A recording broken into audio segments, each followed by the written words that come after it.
¿Qué tal, amigazos? ¿Cómo están? Muy, pero muy buenas noches. Gracias por estar con nosotros. Son las 21:04. Nos pasamos un chiqui. Y la temperatura está en 11 grados 7. Solamente para reiterarte, esto va a bajar hasta los 10 grados. Así que ya estamos cerca. Yo creo que va a bajar más, yo creo que vamos a bajar a menos de 10 grados. Porque ahora ya estamos en 11. Vamos a ir hasta Concepción, estimados amigos, rápido. Es una información de último momento. Nuestro compañero Aldo Rojas está desde la capital del primer departamento porque hay sucesos. Aldo, estamos contigo. Buenas noches, ¿cómo te va? Bien, bien, Enrique. El saludo a toda la teleaudiencia. También para informar que cerca de las 20 aproximadamente empezó a surgir esta información que tiene que ver con unas fotos que empezaron a viralizarse en grupos de WhatsApp.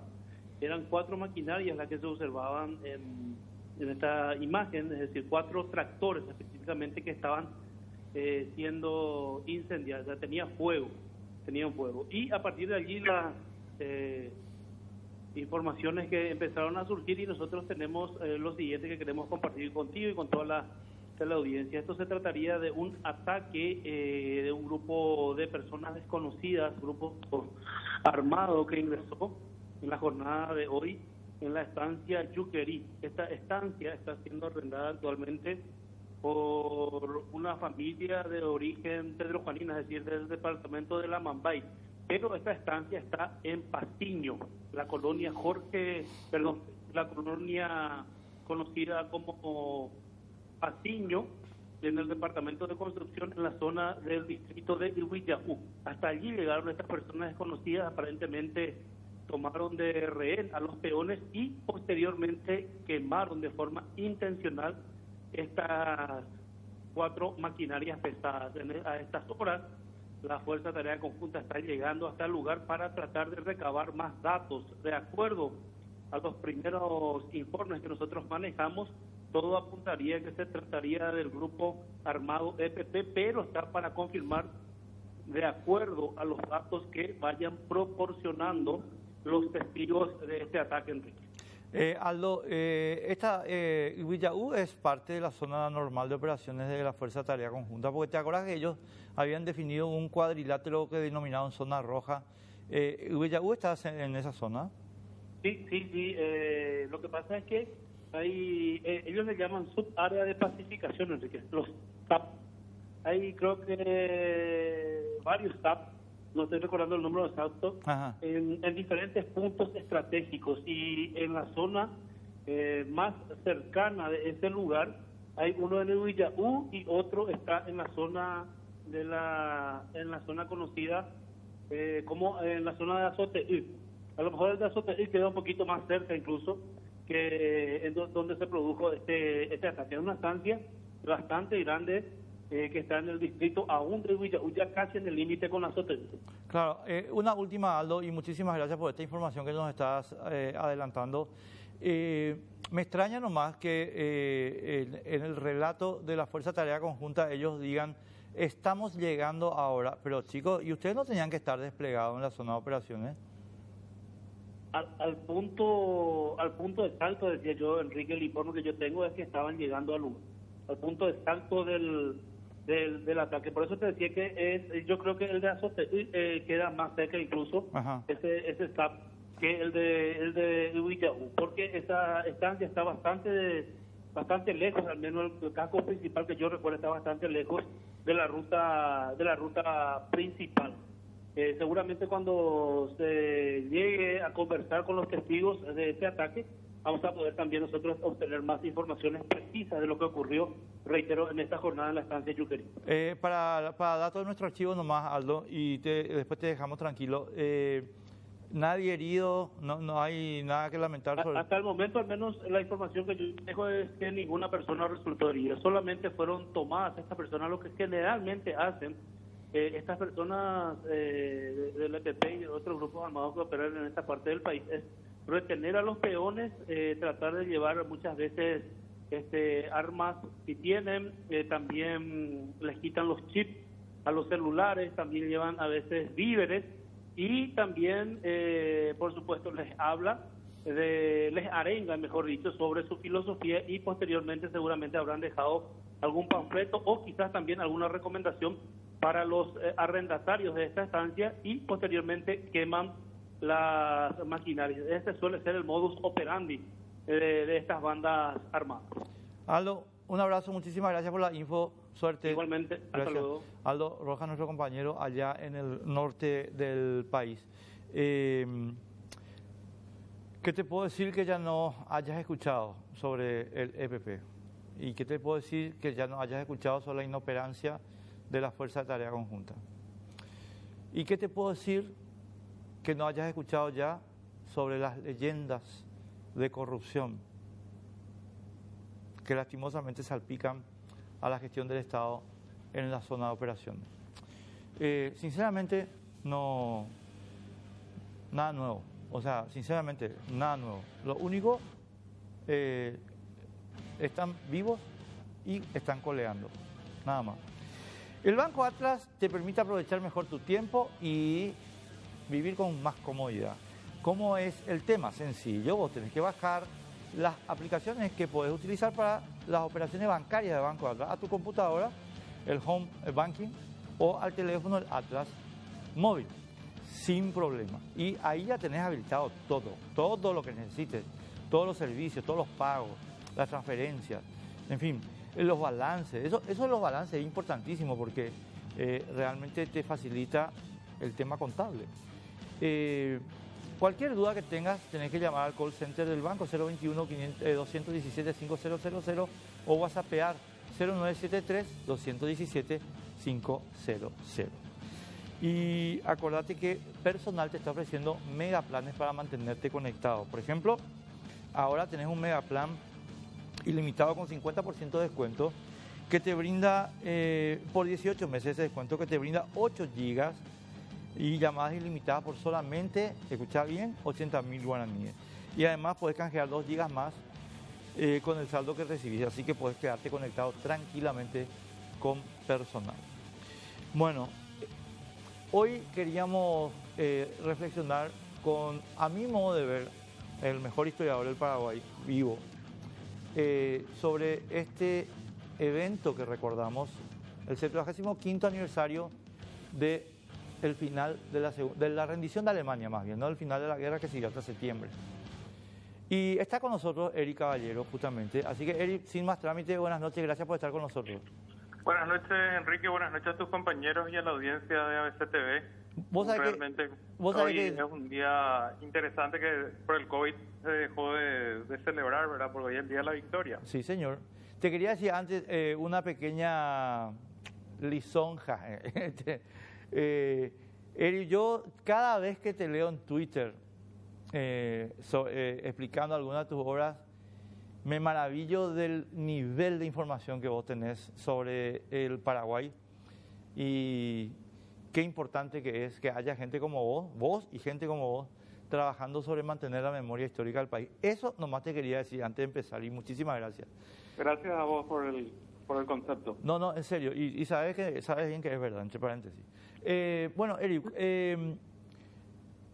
yo quiero abordar como dos aspectos, si me permitís. Uno, que hablemos un ratito del fin de la guerra propiamente, pero otro que quiero desarrollar es por qué se produjo la guerra, el fascismo y el fascismo en Paraguay. Bueno, empecemos con el 8 de mayo, ¿verdad? Contanos un poquito los elementos que le llevaron al mundo al 8 de mayo de 1945. El 8 de mayo se produce la rendición de Alemania y ahí hay toda una discusión porque la rendición se hace en Reims, en Francia, ante el comando occidental de las fuerzas aliadas y Stalin protesta, entonces también por eso que el Día de la Victoria en el mundo occidental se celebra el 8 de mayo y en la Unión Soviética y hoy en Rusia se celebra el 9 de mayo porque al día siguiente fueron a rendirse ante el Zhukov, el mariscal Zhukov en Berlín, ¿verdad? Hitler se había suicidado el 30 de abril, la batalla por Berlín empezó el 16 de abril, luego del avance del Ejército Rojo desde la línea del Vístula, y ese avance tardó más o menos casi 3 meses, y la batalla por Berlín duró prácticamente toda la segunda mitad de la segunda quincena del mes de abril produjo una cantidad de bajas porque Hitler no se quería rendir, ¿verdad? Y finalmente él, al verse totalmente rodeado, se suicida y le deja al almirante Dönitz como presidente del Reich. Entonces Dönitz es el que negocia finalmente la rendición.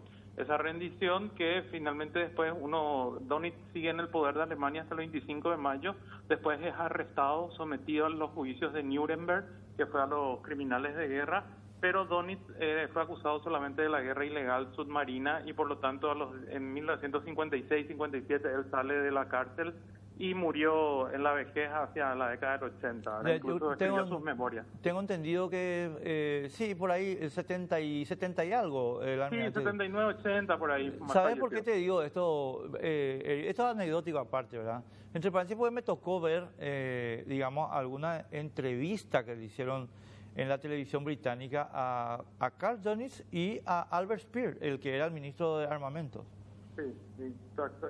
Que fueron juzgados, compurgaron sus penas, pero no fueron, porque no fueron responsables de los crímenes más atroces que cometieron los nazis, y que evidentemente esos sí fueron ahorcados por decisión de ese tribunal internacional en Nuremberg. Que entre paréntesis después lo quiero conversar también contigo porque sienta una peligrosa jurisprudencia, ¿verdad? Que es juzgar ex post facto, es decir, con normas que no estaban vigentes previamente. Pero, esperad un ratito sobre eso. Esa anécdota que estás contando sobre la doble rendición, Reims y Berlín, yo tengo entendido, Eric, quiero chequear esta información contigo, porque efectivamente la rendición en Reims se firma con el attaché soviético en el Estado Mayor de Eisenhower. Y Stalin se enoja tanto porque digamos, su representante no tenía equivalencia con Eisenhower, que lo arresta al tipo, lo manda a llamar a Moscú, lo arresta, y yo tengo entendido que terminó muy mal el general ese, que no me acuerdo ahora el nombre, pido disculpas. Y lo que le llama a Stalin a los aliados y le dice, chicos, me firman la rendición con mi comandante en jefe también, que era Zhukov. Sí. Y porque también lo que exigía Stalin era que efectivamente fue el ejército rojo el que capturó la capital del imperio alemán, o sea, del Reich alemán, y por lo tanto correspondía que sea ante él, ¿verdad? Según lo que consideraba Stalin, ¿verdad? Que creo que es cierto, entre paréntesis, porque... Pero ahí entramos en profundidades yo por lo menos de aficionado a la guerra y vos de historiador. Y te quiero preguntar algo, porque ahí hay una disquisición que siempre se le achaca al general Dwight Eisenhower, Comando Supremo del Frente Occidental, de haber detenido en forma deliberada y por razones políticas el avance del Tercer Ejército norteamericano a Berlín, porque el general Patton, que era el comandante del Tercer Ejército, le había planteado un plan para llegar a Berlín antes que los soviéticos. Y aparentemente Eisenhower, hasta donde yo tengo memoria, digamos, le dice, no señor, este es un acuerdo, la repartija se hizo en Yalta y vos no sos quien para modificar eso. Sí, efectivamente, porque los norteamericanos tenían condiciones de llegar mucho antes, pero en Yalta ya se habían repartido el mundo, ¿verdad? Tanto Churchill, Roosevelt y Stalin. Y entonces una de las cuestiones que exigió Stalin era que Berlín tenía que caer en manos del Ejército Rojo, y efectivamente eso es lo que ocurrió, porque hay que recordar que los nazis habían cometido un montón de abusos y excesos con el Ejército Rojo cuando ellos ocuparon la famosa Operación Barbarroja, y por lo tanto era como una cuestión de venganza que exigía Stalin, y como el precio que él consideraba que tenía que pagar los aliados de dejarlo al Ejército Rojo avanzar sobre la capital alemana. Ahí también hay que señalar un pequeño elemento, y yo lo estaba recordando hace un ratito, y es que la Unión Soviética, entonces Rusia hoy sería, es el país que tuvo el mayor costo humano de la guerra, casi 20 millones de personas que efectivamente murieron en el curso de estas operaciones, de la Operación Barbarossa y la contraofensiva soviética, y que los alemanes llegaron a controlar casi 5 millones de kilómetros cuadrados del territorio soviético, donde efectivamente mataron a mansalva. Mataron a mansalva, cometieron todo tipo de excesos, y saqueos. Por eso es que el Ejército Rojo, y de hecho los propios alemanes, que incluso estaban rodeando, algunos ejércitos que estaban rodeando todavía Berlín, huyen hacia el sector occidental y prefieren rendirse ante las tropas aliadas occidentales antes que el Ejército Rojo, porque sabían que si caían en manos del Ejército Rojo su vida corría peligro, ¿verdad? Ahí, Eri, una última antes de entrar en la fase más política un poquito del tema. Yo también estaba contando hoy en la FM que el almirante Dennis, de hecho, hizo una negociación separada con las fuerzas occidentales y les ofreció rendir a los ejércitos alemanes del frente occidental para poder mantener por lo menos unos días las líneas en el frente soviético, justo por lo que vos estás diciendo, ¿verdad? Pero Eisenhower también le rechazó de plano la oferta. Y no, porque no podía faltar al acuerdo, y eso iba a significar un conflicto con la Unión Soviética, por lo tanto, por eso Eisenhower no aceptó esa propuesta. Pero de hecho, Dönitz continuó hasta fines de mayo, ¿verdad? Hasta el 25 de mayo él estaba a cargo del gobierno alemán, que después pasa a ser ejercido por las tropas aliadas, ¿verdad? Sí, que divide a Alemania en cuatro, porque hay que recordarle a la gente que la primera intención de los aliados, amigos, amigas, y Eri, vos corregime si estoy equivocado, era que desaparezca Alemania como entidad estatal. Y dividieron el país en 4 regiones, cada una se gobernaba por los norteamericanos con su esquema, los ingleses con el suyo, los franceses y los soviéticos. Esa fue la intención original. Sí, esa fue la intención original, pero después las tensiones entre la Unión Soviética y Estados Unidos terminó obligando a que cada uno de los dos permita que en sus respectivos sectores se formen unos gobiernos, en el caso de Occidente, la República Federal Alemana, que aglutinó a la zona francesa, inglesa y norteamericana, y la zona soviética que se convirtió en la República Democrática Alemana. Y simplemente como anécdota, fíjate vos, en el 93 termina el proyecto alemán absorbiendo a la zona soviética. Totalmente. Y de hecho, la actual canciller viene de la zona de la República Democrática. Claro, ella nació en esa zona. Y Eri, antes de pasar al tema político, yo creo que hay que decirlo, porque vos recordarás en las discusiones del Brexit ahora, uno de los elementos centrales en el discurso político británico de los partidarios del Brexit es, señores, nosotros nos fuimos a 2 guerras mundiales para que Alemania no sea la potencia hegemónica de Europa, y hoy Alemania es la potencia hegemónica de Europa. Y nosotros no podemos estar adentro de eso. Nosotros tenemos que ser una fuerza de equilibrio afuera de eso. Y es la potencia económica de Europa. Sí, totalmente. La Alemania se recuperó y hoy tiene un liderazgo indiscutible en la Comunidad Europea, en la Unión Europea. En la Unión Europea. Eri, ahora, vayamos a esa parte que yo sinceramente creo que es mucho más fascinante y mucho más importante de este fenómeno que termina con esta rendición de Alemania. ¿Cómo es que se llega? ¿Cómo es que se llega al fascismo y cómo es que el fascismo llega al poder y desde el poder hace lo que hace, ¿verdad? Esa es, a mi modo de ver, una reflexión que tiene la mayor actualidad, porque el mundo no es que tiene garantizadas sus libertades. Eso está todavía en tensión, digamos.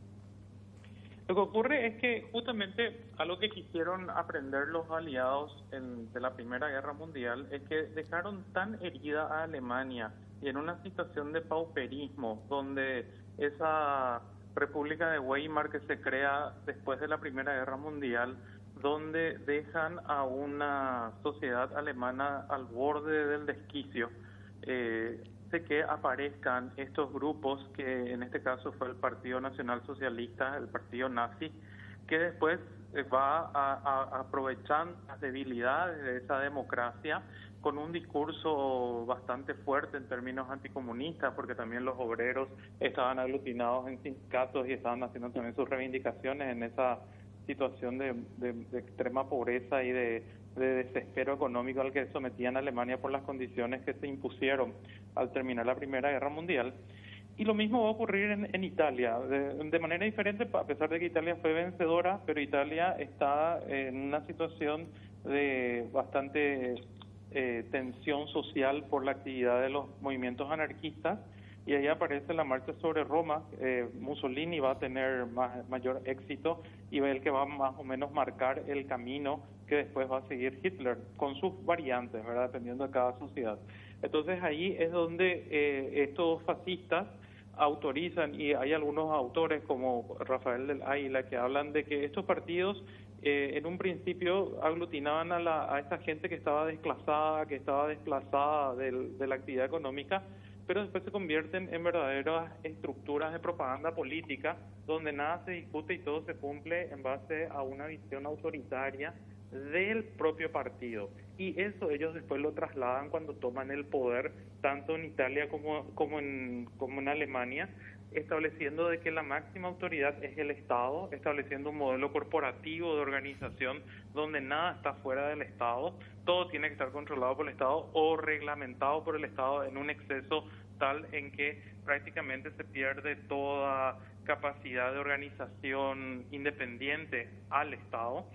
Y en un principio, incluso eso genera cierta simpatía, principalmente en sectores que se definían como democráticos, pero que después, cuando ya se dan cuenta del peligro que conlleva el fascismo, ya no tienen capacidad de reaccionar. En el caso de Alemania fue el caso de von Papen, que era demócrata cristiano, que le da su apoyo a Hitler y cuando quiere reaccionar ya no tiene capacidad. Quiero compartir con la audiencia, ahora que estás mencionando estos temas, Eric, y a propósito te invité justamente para hablar de estos temas. Pedro, ¿puedes ponerme por favor el gráfico número 4? El gráfico número el 4 es la cita de Mussolini, de la doctrina del fascismo. Dale, atendé un poco, Eric, porque acá, este es un libro de Mussolini, 1932, La doctrina del fascismo. Es una... Mussolini lo que hace en este libro, en realidad, estimados amigos, les quiero contar rapidísimo y vamos a comentarlo con Eric, comienza como una cita en la enciclopedia italiana.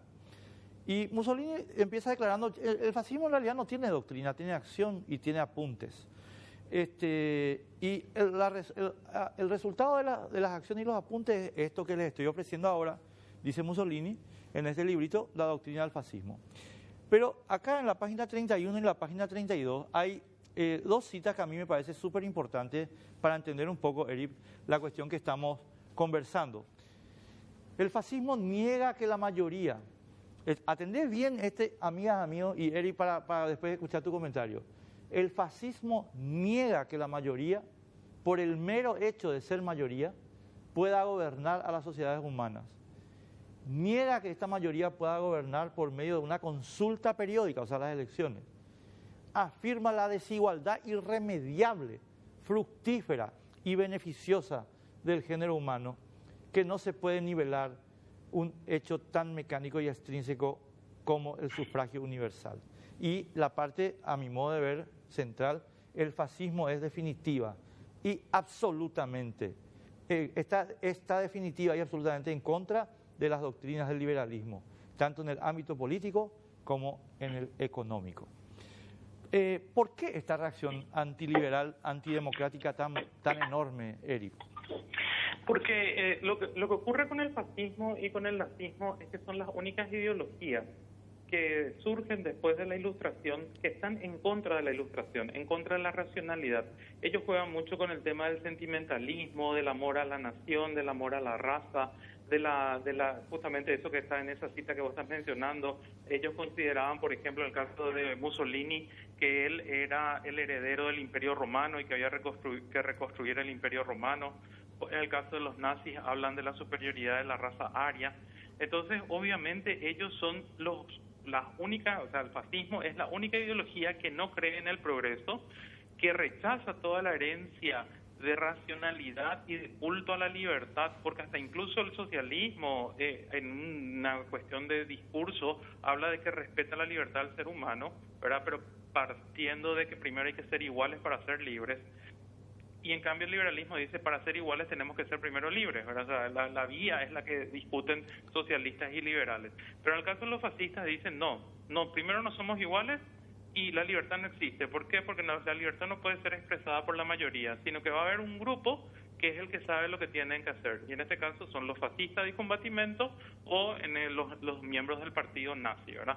Fíjate que lo que hacen los nazis en Alemania, que incluso le ponen a un grupo armado al lado de la Wehrmacht, del glorioso y orgulloso ejército prusiano, le ponen a las SS, ¿verdad? Que era un ejército prácticamente particular del partido, claro, que tenía incluso mucho más atribuciones que el propio ejército, ¿verdad? Era un ejército del partido, desde luego, y los camisas negras parecidos, entre paréntesis. Igualmente. Sí.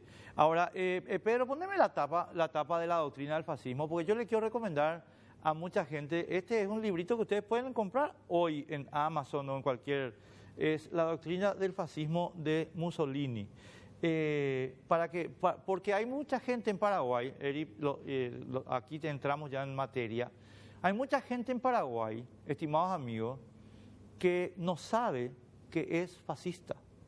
Y entonces este libro les va a abrir los ojos y les va a ubicar en el mapa. Hay mucha gente en nuestro país de buena fe que no sabe que es fascista. Y este libro les va a ayudar. Mussolini escribió, es su guía. No, Eri, ahí viene la cuestión de el fascismo es la reacción contra la democracia, pero paradójicamente, por lo menos en Alemania llegan por la vía democrática al gobierno. En Italia, en un cierto sentido también, porque la marcha sobre Roma no derogó las instituciones, sino que obligó a la dimisión del gobierno y a la convocatoria de nuevas elecciones, etcétera. Pero en Alemania la vía fue completamente democrática. Claro, por eso es que ahí está la cuestión de que los fascistas utilizan las vías democráticas para lograr el poder para destruir la propia democracia. Entonces siempre ese es uno de los dilemas democráticos.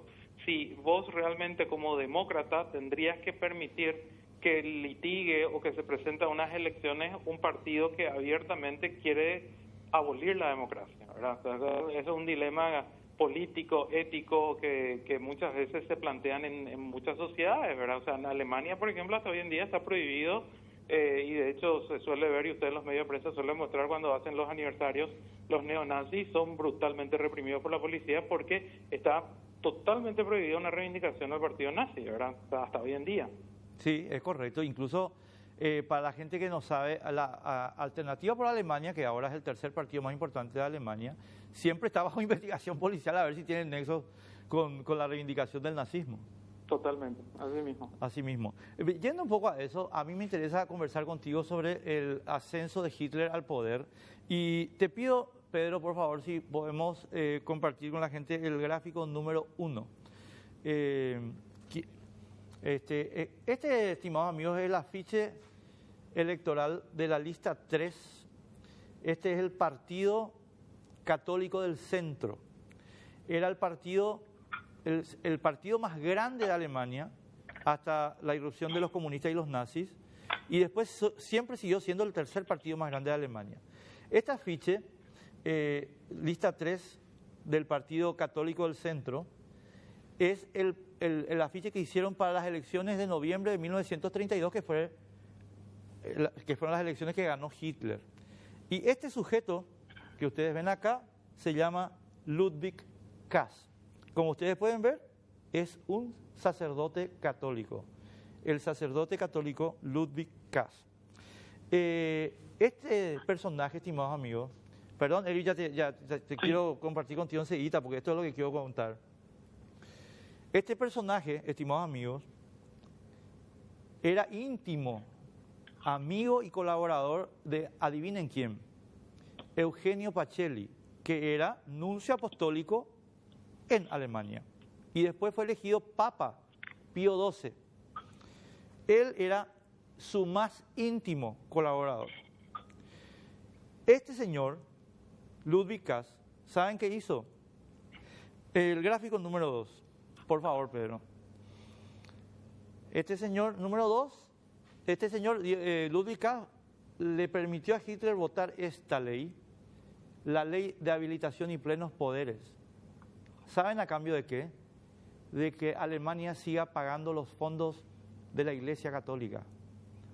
y le dio los votos del Partido Católico de Centro para la ley de habilitación y plenos poderes. Con lo cual Alemania se convirtió, gráfico número 3, Pedro, en una dictadura. El número 4 entonces. Acá está. Este es el The Guardian, Manchester, del 24 de marzo de 1933, la ley de la dictadura aprobada en Alemania. Eso, yo creo, Eric, que no se está poniendo mucho énfasis en entender qué tipo de intereses perversos son los que le permitieron a un partido que era el mayor, pero era minoritario, era el mayor del Parlamento, pero no era el de mayoría absoluta, convertirse en el partido de la dictadura. ¿Cómo pasó esto? Y justamente por esas condiciones que estaba mencionando, de que estos partidos, o sea, en este caso este Partido Católico o la Democracia Cristiana, pensaron que era un loco que podía detener a los comunistas porque el temor era el comunismo, y que después con el tiempo, cuando ya no les sea más útil, le podían echar, ¿verdad? Y en ese sentido, ese temor, en este caso a la revolución socialista, que en este momento la Internacional estaba tratando de hacer esas revoluciones en los distintos países, financiados por la Unión Soviética, hizo que ante ese temor se le permita a Hitler llegar al poder. Él prometía ese orden, desactivar a los comunistas. De hecho, la primera gran represión que él hace en Alemania, una vez que se convierte en dictador, es justamente contra los sindicatos y los comunistas. Y ante esas condiciones, después ya persiguió a los demócratas cristianos y ya persiguió a todo el mundo, ¿verdad? O sea, una vez que ya estuvo en el poder, ya fue imposible poder quitarlo, ¿verdad? Quiero hacer una pequeña resalva en este relato que vos estás haciendo, Eric, porque al Partido Católico de Centro no los persiguió nunca. Es más, cumplió a rajatabla el acuerdo que había hecho con CAS y con los católicos de Centro. Nunca dejó de pagar los subsidios de la Iglesia Católica. Por eso hay una cantidad de historiadores, Eric, vos, no te pido que compartas ese criterio, pero quiero tu análisis sobre ese criterio, que dicen que Pío XII en realidad es el Papa de Hitler. Hay una acusación al respecto, y por sobre todo que Pío XII no lo terminó condenando, ¿verdad? Que es una de las cosas que dentro del Vaticano algunos cardenales exigían esa condena, y que justamente hay una serie de clérigos y de obispos y de arzobispos que presionaban por eso, y que el Papa hizo caso omiso a esos pedidos, ¿verdad? Por sobre todo cuando se le demostraron que en los campos de concentración también varios sacerdotes fueron sometidos a todo tipo de vejámenes, ¿verdad? Imagínate, o sea, le pedían que lo condene a Hitler por los sacerdotes que murieron, pero no por los 6 millones de judíos. Perdón. Era la iglesia preconciliar. Entonces... está bien, papá. Pero yo siempre señalo, Eric, que ¿por qué estoy haciendo hincapié en esto? Porque los intereses mezquinos de los poderes fácticos muchas veces son los que definen el destino de un pueblo. Fíjate vos, si vamos por los resultados electorales de noviembre de 1932, el Partido Nacional Socialista tenía 32-33% de los votos. Es decir, iba a poder tener un gobierno de coalición como había formado, pero no iba a poder pasar de eso si no fuera porque, prometido con una situación de privilegio para la Iglesia, el Partido Católico de Centro se allana. Por eso es que es importante que la política sea transparente, porque debajo de la mesa, acá en Jape, se hacen entuertos que son tremendos, que terminan en esto, ¿verdad? Claro, totalmente. Y por sobre todo hay que entender también dos cuestiones, ¿verdad? Que una vez que esta visión así de que era minoritario y que no iba a poder consolidarse y que siempre iba a depender de ellos, fue un error de cálculo, ¿verdad? Y que finalmente terminó trayendo como consecuencia la Segunda Guerra Mundial y más de 100 millones de muertos y todo lo que significó esa guerra para todo el mundo, ¿verdad? Categórico. Ahora vayamos más al grano todavía. El fascismo en Paraguay, Eric. Te voy a contar una anécdotita, chiquitita, y para darte pie un poquito para esta conversación. Se ufanaba Mussolini en el año 1934 de la puntualidad extremada de los trenes italianos. Y decía, pero miren, por favor, ¿qué nos van a decir a nosotros? Mira los trenes, se dice a las 12:13 y a las 12:13 está el tren. Y así funcionaban, digamos, los servicios públicos. Y a raíz de declaraciones como esa y como vos dijiste bien al principio, del aparato propagandístico gigantesco, a muchos paraguayos quedaron enamorados del régimen fascista italiano y del régimen nacionalsocialista alemán. Quiero que me cuentes esa parte de la historia. Aquí el fascismo va a entrar en los tres grupos políticos más importantes que van a estar funcionando en la década del 30.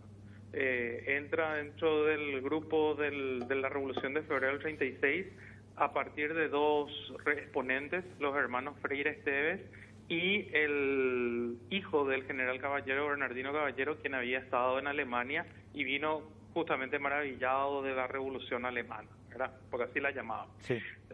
Después fueron radiados de ese gobierno, pero bueno, estaban ahí. Después tenés en los liberales, están los cuarentistas, que si bien no eran admiradores abiertamente del nazismo, pero sí del corporativismo, y son los que plantean una visión corporativista de la organización del Estado con la famosa Carta Política de 1940.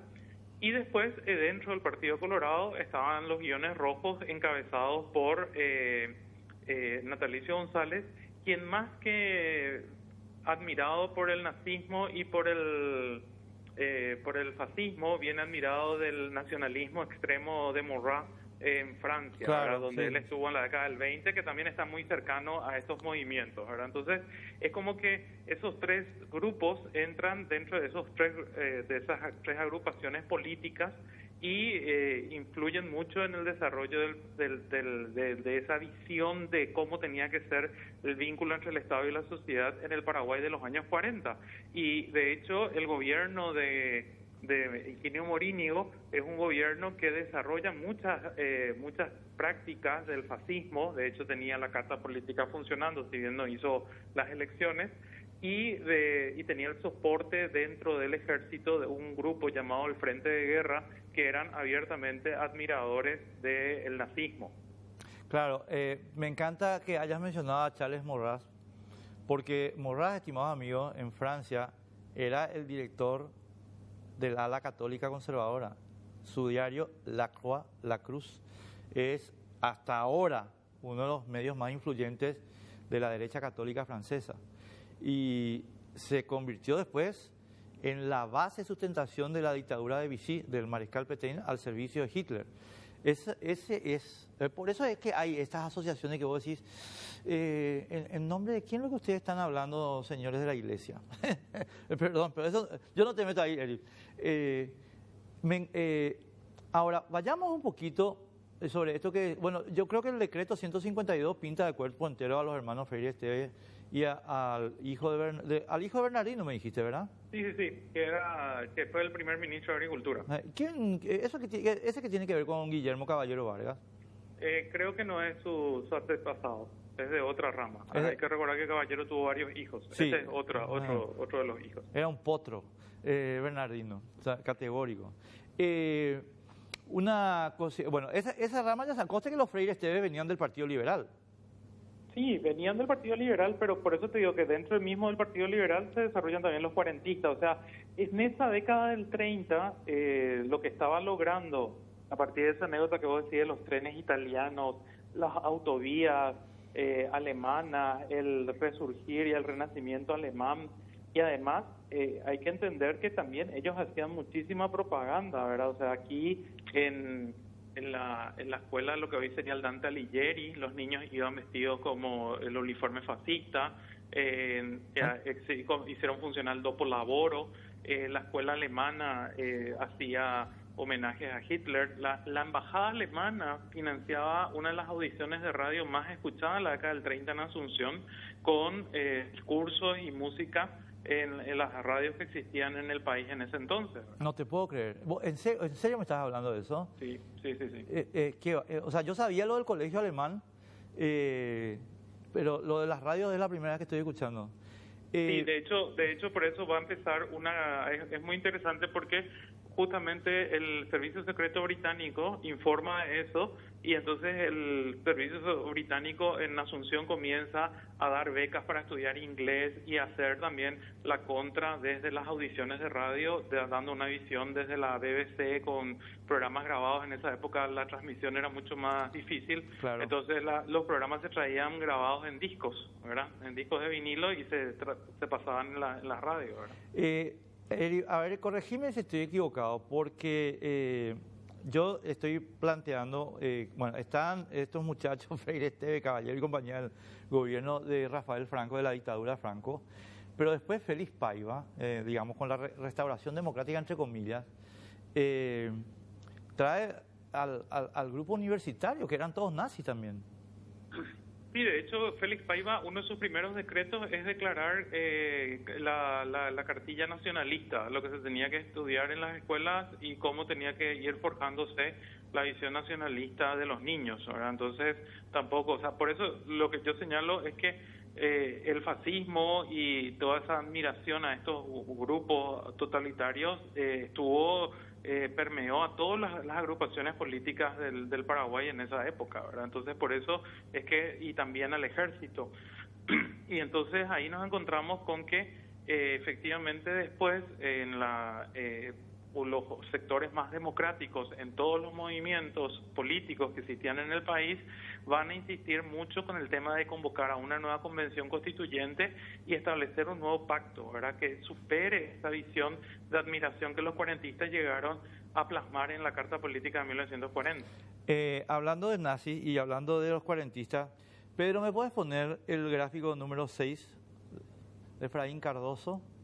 Quiero compartir con Eric una acta. Atiendan bien, estimados amigos. Eric, yo sé que vos sabés, esto lo sacamos de el portal Guaraní, y muchísimas gracias. Acta, esto es un documento, amigos, amigas, no es un chisme. Acta del Consejo de Ministros del 16 de febrero de 1940. Y dan una cantidad de mociones de cada uno de los ministros. Y en uso de la palabra, el excelentísimo señor ministro doctor Efraín Cardoso manifiesta lo que sigue. Señor presidente, le está hablando a José Félix Estigarribia, pertenezco a una generación que ha perdido su fe en la democracia. La democracia, señor presidente, es un cadáver. Y en política es peligroso abrazarse a los cadáveres. Estoy con usted, mi general, porque esto estaban decidiendo el establecimiento de la dictadura. Qué vergüenza esto de Efraín Cardoso y del Partido Liberal, Eric. Claro, de un sector del Partido Liberal, porque había otros que se opusieron, pero no tenían la capacidad de reaccionar con la suficiente fuerza, ¿verdad? Pero imagínate vos, un ministro liberal en un gobierno liberal. La democracia es un cadáver. O sea, coste que Efraín Cardoso es un gran historiador, igual que Freire Esteves, Gómez Freire Esteves, yo creo que un gran historiador, y Efraín Cardoso también, pero de que eran unos nazis de mierda, eran unos nazis de mierda. Y de hecho hay que recordar que después se disuelve el Congreso, se autodisuelven las cámaras y se comienza a elaborar esa carta política, y hay algunos de los que supuestamente eran los expectables miembros que fueron convocados para redactar esa carta política que dijeron, nos llamaron a una sola reunión y después nunca más nos reunimos, y finalmente termina promulgándose la carta política que establece el Consejo de Estado, la potestad del Poder Ejecutivo de disolver el Congreso y otras medidas que dan pie a la creación de la dictadura, ¿verdad? Claro, y el Consejo de Estado que es copia de la Cámara de las Corporaciones de Mussolini. Así mismo. Y lo jodieron, entre paréntesis, al viejito Cecilio Báez, que le dijeron, vení, presta tu nombre para la comisión, y nunca se reunió la comisión. Nunca se reunió, exactamente. Qué vergüenza. Verá, ahí tengo este tema de Efraín Cardoso me lleva, Eric, a una cuestión dramática. Hay mucha gente en nuestro país de hoy, que tiene este mismo discurso. ¿Qué valoración vos podés hacer sobre eso? Yo lo que creo es que nosotros tenemos que entender dos cuestiones. Los Los experimentos autoritarios en Paraguay han generado, no solamente, no se limitan a uno o dos gobiernos, sino que han generado décadas de atraso, de cercenamiento de libertades, y además que miles de paraguayos hayan tenido que irse al exterior a hacer sus vidas, ¿verdad? Entonces, no solamente a veces por razones políticas, sino también por falta de oportunidades económicas. Porque obviamente en una democracia es mucho más fácil generar políticas públicas más inclusivas que permitan el crecimiento y el beneficio de la mayor cantidad de la población. Entonces, yo lo que creo es que, de hecho, muchos politólogos están llamando la atención sobre qué va a pasar en el mundo después de esta pandemia del coronavirus, porque puede generar el reforzamiento de proyectos autoritarios o de proyectos más antidemocráticos o no tan democráticos, ¿verdad? Por sobre todo con estos líderes populistas que están en varios países, incluso en el primer mundo, ¿verdad? Categórico. Eri, simplemente un placer, como siempre, hablar contigo. Una de las cosas que me debo a mí mismo es sentarme una tarde a hablar contigo. Y muchísimas gracias por tu tiempo y por tu dicción y por tu sabiduría y por tu lectura y por tu documentación. Un placer. Muchas gracias y que tengan buen descanso. Gracias. Eric Caballero, historiador. Nosotros vamos a la pausa y a la vuelta unas conclusiones sobre esto.